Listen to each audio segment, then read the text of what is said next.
my advice is always to really narrow down on the stuff that really excites you, and interests you, especially in a digital ecosystem where you can pick and choose whatever the hell you want to do. I mean, no one's making you do anything, so you might as well do the stuff that you are most passionate about and that is most watchable. Here's my interview with Kyle Hill, a YouTube sensation who grew a subscriber base to 1.3 million in just 18 months. The Cinema 5D virtual show is brought to you by B&H, the professional source for all your video needs. CVP, the leading specialist in creative cine, video, and photo solutions. Sattler, set your ideas in motion. Blackmagic Design, creating amazing solutions for film, post-production, and television.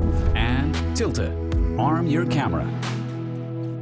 Hello everyone, my name is Graham Mailer Sheldon. Welcome to cinema5d.com. I am here with a personal friend, Kyle Hill. Kyle, I think we've done, a dozen projects together at this point. Done a lot of stuff together at this point. Yeah, Kyle is a science communicator. He was the host of the Search for the Next Mythbuster on the Science Channel. He also created a YouTube channel called Because Science that went from basically 0 subs to 1.3 million subs in just about 18 months. And I got the plaque to prove it, baby. Yeah, nice. And you have a brand new channel called The Facility, which I'll let you talk a little bit about. But hello, Kyle. Thanks for joining us. Yeah, no, it's an honor to be here to talk with similarly minded technical people and all that. I'm very much a geek for process and creation, so this is good. Cool. Well, tell us about The Facility just right off the bat. So the new channel is what? Fill in the blanks for us. I was watching various things that I enjoyed, like Mystery Science Theater or Critical Role even, and some of these other creators. And what I was noticing is that what really made the content shine to me was the world building. So they had some other elements going on aside from the core element. So what I wanted to do was keep the science communication core, of course, but then add some kind of background, some kind of world building, storytelling to it. And so now with the new channel, I've created this place dubbed The Facility. And what I do is I use that as a backdrop to explain science, to get at fun science demonstrations and that kind of thing. Long story short, I was looking at other places and what they did really well, and I tried to integrate that into my own creation with having science communication that tells a little bit of a story. Yeah, so you're telling a story. There's a lot of world building that you're doing, for lack of a better word. But what are some of the other things that you found really worked for sort of finding and then building that audience early on in the case of either Because Science or The Facility? Well, I mean, people ask me fairly often, like, oh, I want to try doing this, what do I need to do? And first and foremost, passion is what makes it or breaks it. Because beyond that, your audience, especially when they're a very technical audience or very highly educated audience, they can smell inauthenticity a mile away. So if you're doing a sponsored thing, if you're doing a thing, just you're monitoring the ecosystem, you're like, oh, I should do a video about X because everyone's talking about X. Well, if you do a video about X, but you don't know about it or you don't care about it, people will notice immediately. So when you're creating a new channel or you're creating constantly or whatever, my advice is always to really narrow down on the stuff that really excites you, and interests you, especially in a digital ecosystem where you can pick and choose whatever the hell you want to do. I mean, no one's making you do anything, so you might as well do the stuff that you are most passionate about and that is most watchable. Basically, I don't want to make a video where it could have been VO or voiceover. I want to make a video where I and what I have to say and what I'm doing is integral to the video. If it could have been voiceover, then why isn't it voiceover? Then why bother? Sure. Then why bother? Exactly. You might as well, if you want to be on camera, be excited, be interested, be passionate, be enthusiastic. Otherwise, just record voiceover and have some B-roll. Yeah. It's much easier. I'll tell you that. That's true. It is much easier now and a lot cheaper. Kyle, we've both done sort of quote unquote traditional television, but with that in mind, what are the differences between sort of traditional TV production and YouTube? Is it that feedback loop that you can pivot based on what you're hearing from your audiences? You know the answer to this question. You're already asking me. I mean, the difference between traditional media and something like YouTube, I mean, it's literally bodies. Unless you're very successful, you're running your own business, you don't have a producer, you don't have scripty, you do not have a director, you don't have a network telling you this, that, or the other thing. When I was shooting Mythbusters, they had comments like, maybe you should wear a ponytail for this one. Good feedback. Thanks. Not to say that that's immediately bad or what have you, but my point being, there's bodies at every step of the way with their own input. What is simultaneously very freeing and very scary about YouTube and about social media is that if you have an idea, you can just do it, and no one is going to tell you otherwise. If you come up with something that is fantastic and it's a great idea and it does well, that's all you, man, and that feels good. But also, there's no one there to tell you when an idea is bad. So the difference mainly is the bodies, where you don't have someone checking and balancing. So when I make, I impose a number of checks and balances on myself, where I know I don't want to mess something up, especially being a science educator. When you mess something up, it makes a difference. Like if your math is wrong or what have you, it makes a big difference in what you're trying to do or what you're trying to say. So I usually go through a 2-step like outline process, where I will first outline an episode, and then I will fully write out an episode, like down to the word, on a piece of paper, and then I will type it in to my computer, and that will be the thing that I reference in what I read when I film. But I'm giving myself a couple of checkpoints where it's like, okay, I'm writing this makes sense. Okay, I'm writing this again, this still makes sense. Is all this correct? Okay, I'm writing this for the 3rd time. Is anything wrong here? Is this exactly what I want to say? You have to give yourself the kinds of checks and balances if you want to be very professional about it, which I do.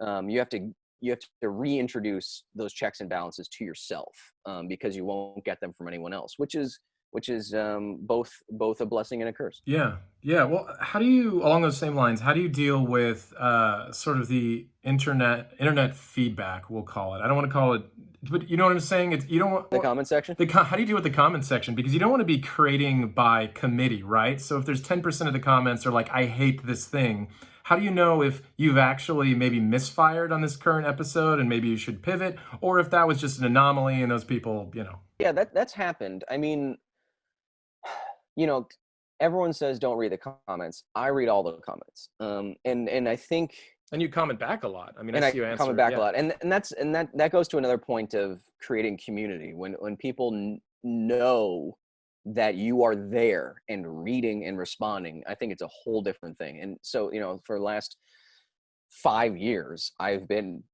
very diligent about going into comment sections, responding to everyone that isn't being shitty, and noticing people. And over the years, this has created a little core community around me that will, I will say that basically there are less than 5 bad comments on any video that I make. I don't know a whole lot of people that can say that. Obviously I'm privileged. I'm a white guy on the internet. Talking about science that hopefully isn't as polarizing as some things. Yeah. Yeah, exactly. So it's kind of self-selecting for that. But I will say, over the years, since people know I'm in there and I'm watching and I'm commenting and stuff, the comment sections are almost universally positive or constructive. That being said, I'm the kind of person who knows, you know, if I make something and I put it out there, it's gone through these checks and balances, and I know basically exactly what I want to say and how I want it to look. And if people have feedback on that, okay, that's nice.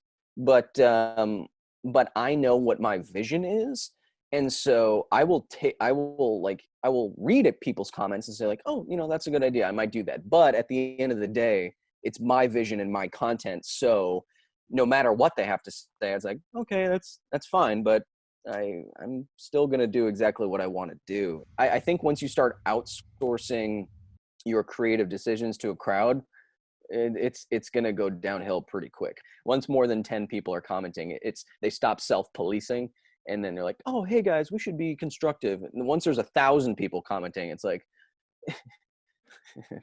Kyle should take his shirt off. And like, okay, Jesus Christ, you know, like, and that happens more than you think. Oh, good to hear. Kyle, before I let you go here. Oh, I'm having a good time. All right, good. Well, you know, we've been dancing around it a little bit, but there's a ton of content creators that, you know, watch Cinema 5D, read Cinema 5D.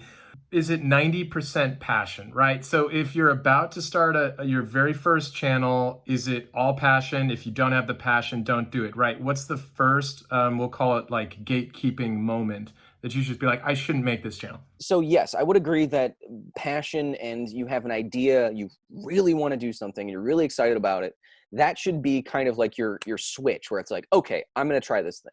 You don't have to direct movies to make YouTube videos, obviously. But I will say that if you don't have experience on camera, if you don't have experience editing, I would say take it as seriously as anything else. Communication is a skill. You can be a Nobel laureate, but you can be boring as shit. You know, there's a difference between what you have to offer and how you get it out to the world. So how do you want to come across? How are you going to speak? I'm talking like literally, what is your cadence? How are you going to cut things? Take communication seriously. It's not just a matter of a nice camera. Because people will notice, because when they have nearly infinite outlets to go to, what makes them go to you? Right. If you don't have a good answer to that question, are you sure you should be doing what you're doing? Well, hey, Kyle, thank you so much. You know, in many ways over the last couple of years, you've been sort of introducing me to sort of the world of digital. I mean, honestly, coming out of some of the more, you know, quote unquote traditional mediums. But look, during these weird quarantine times, we're all talking to screens, you know? No, it is weird. This is going to change probably how we work, how we interact with people, what we eat, how we dress, and COVID-19 is not going to just go away either. It's gonna ebb and flow, kind of like the seasonal flu. So social distancing and all of this stuff and what we're doing now is gonna probably be woven into the fabric of how we live day to day going forward. So I'm just glad that in times like this, like you said, that we can still come together and have a friendly chat and hopefully provide something interesting to people. Yeah. Well, even so, next time I see you in person, I'm still going to try to go in for a handshake or something, probably. I think handshakes are dead, man. That's weird, right? There's not a lot of great arguments to shake hands anymore. You know what I mean? It's wild. I have hand sanitizer at every spot in my house. I have one right here. I have one at the front door with a sign that says disinfect yourself at the top. It's crazy, man. Well, agreed. These are crazy times. Kyle Hill, thank you so much for talking to me today. And everyone, go visit the facility. It's a great channel. It's on YouTube right now. And then, of course, follow Kyle on all of his social channels. I promise it's a mixture of fun and interesting. Very cool. Thanks, everybody. Watch cinema5d.com for more continuing industry discussions throughout this strange time we live in. Have a good day, everybody. Bye.